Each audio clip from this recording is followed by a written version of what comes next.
अध्याय 10 बीजीय व्यंजन चैप्टर पढ़ेंगे।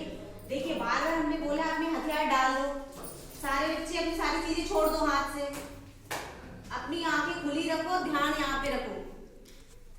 अगर यहाँ ध्यान रखोगे तो हर चीज समझ में आएगी। हाथ लगाने की जरूरत नहीं है, ध्यान से देखने की जरूरत है, ठीक है।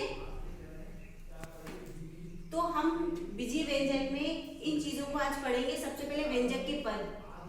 पद का अर्थ होता है, जैसे कि एक जिले में एक ही कलेक्टर होता है, एक ही पद होता है, दो नहीं होता ना, तो वो जगह यहाँ पे व्यंजक के जो पद होते हैं, यहाँ पे कितने पद है? एक और दो। कितने पद है? दो। 3xy एक पद है और दूसरा है 7x स्क्वायर। ये दो पद हमें कैसे ज्ञात हुए, कैसे पता चला कि दो पद है? बीच में जोड़ का निशान लगा है। क्या लिखा है? जोड़ भी हो सकता है, घटाना भी हो सकता है। तो ये हमें आइडेंटिफाई कर रहा है कि ये अलग है और ये अलग है, अर्थात इसमें कितने पद है? दो। दूसरा हम देखेंगे गुणांक। सबसे पहले आपको ये मालूम होना चाहिए कि ये जो होती है, ये होती है चर राशि और ये होती है अचर राशि। ये जो लेटर्स है इसे बोलते हैं अचर राशि। क्या बोलते हैं? अचर राशि। जिसका मान, जिसकी वैल्यू हमें नहीं पता, उसे बोलते हैं अचर राशि। क्या बोलते हैं? अचर राशि। और ये है चर राशि। क्या है ये? चर राशि। इसका मान पता है आपको? क्या है? टी। हमें दिख रहा है, ठीक है। जो चीज हमें ज्ञात है और हमें दिख रही है तो वो चर है, और जिसकी वैल्यू, जिसका मान हमें नहीं ज्ञात, उसे क्या कहेंगे? अचर राशि। और ये चर और ये अचर राशि, और अचर राशि के गुणांक में, गुणे में जो भी संख्या होती है वह उसका गुणांक कहलाता है। क्या कहलाता है? गुणांक। देखो x और y अचर राशि के साथ गुणा में क्या है? 3। तो इसका गुणांक क्या है? 3। जो हम गुणांक पढ़ रहे हैं वो क्या है? अचर राशि के गुणे में जो भी संख्या है उसे हम गुणांक क्या बोलेंगे? गुणांक। यहाँ पे गुणांक क्या है? 3। यहाँ गुणांक क्या है? 7। महक बताएगी यहाँ क्या है? 7।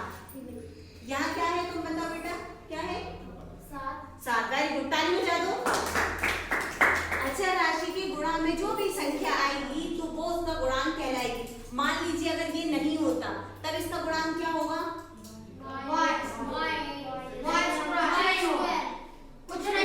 जब किसी भी अचर राशि के गुणा में कुछ ना लिखा हो तो गुणांक होता है 1। क्या होता है? 1। हमेशा याद रखना, अगर कुछ भी नहीं लिखा तो गुणांक क्या होगा? 1। हमेशा याद रखना। 0, अगर 0 है इसका मतलब कुछ भी नहीं है गुणांक में, लेकिन अगर कुछ भी लिखा है तो उसके गुणांक में क्या होगा? 1। अगर कोई अदर संख्या नहीं है तो कितना होगा? 1। आगे हम देखेंगे समान पद। ये पद होते हैं, यहाँ दो पद है, लेकिन यहाँ xy था और यहाँ y स्क्वायर। लेकिन जब ये दोनों जो अचर राशि बिल्कुल समान हो गए तो इसे बोलते हैं समान पद। क्या बोलेंगे? समान पद। क्या बोलेंगे? समान पद। समान पद क्या बोलेंगे? समान पद। इसके बाद असमान पद। असमान क्या होता है? ये तो समान हो गया दोनों, यहाँ x स्क्वायर y स्क्वायर और यहाँ पे x y स्क्वायर, ये दोनों समान है क्या? नहीं। तो अचर राशि, चर नहीं, अचर राशि जो अलग अलग होती है, इस टाइप के जो पद होंगे उसे हम बोलेंगे अचर असमान पद। क्या कहेंगे? असमान पद। क्या कहेंगे? असमान पद। क्या कहेंगे? असमान पद।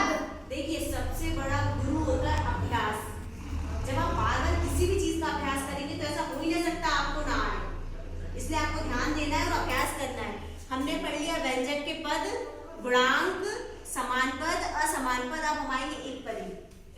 जितने पद होते हैं ये कॉमा लगा है, अर्थात ये अलग है और ये अलग है, ठीक है। ये एक पद है और ये भी एक पद है। ये दोनों आपस में कहाँ जुड़े? नहीं जुड़े ना। तो ये अलग है और ये अलग है, तो हम इसे बोलेंगे एक पदी। क्या है ये? एक पद। इसके बाद बीच में जोड़ का निशान लग जाए या घटाने का निशान लग जाए और एक और पद लिखा जाए तो ये हो जाएगा कितने पद हो गए? 2।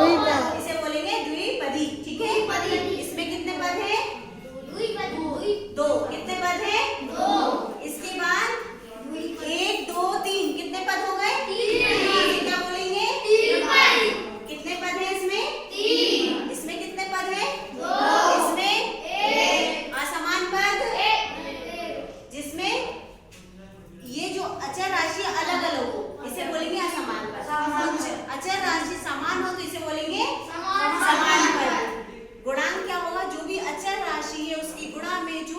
क्या है, वो उसका गुणा